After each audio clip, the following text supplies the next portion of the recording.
আমার ছেলেকে আমি পড়াশোনা করিয়েছিলাম। ছবির দিকে খুব বেশিটা আমি জানতাম যে ছবির ভবিষ্যৎটা খুব একটা ভালো না, তো সেই কারণের জন্য হয়তো আমি তাকে ছবির দিকে খুব বেশি একটা টানিনি। কিন্তু মানুষের কপালে যেটা লেখা থাকে আর কি, ওকে সব জিনিস করার পরেও ওকে ছোট্ট একটা ক্যামেরা কিনে দিয়েছিলাম আমি 30,000 টাকা দিয়ে, নর্মাল ক্যামেরা ছবি তোলার। সেই ছবিতে সেইগুলো দিয়ে ছোট ছবি, মানে 1 মিনিট 1.5 মিনিটের কী ছবি বানিয়ে আমাকে একদিন দেখালো।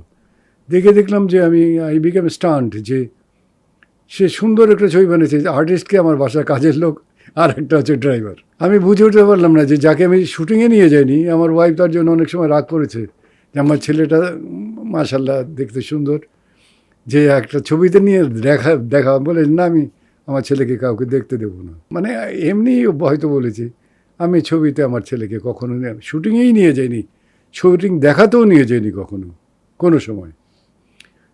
কিন্তু আস্তে আস্তে দেখা গেল যে ওই ছোট ছবিটা দেখার পরে আমি বললাম যে তুমি ছবি করো, and then he started making film.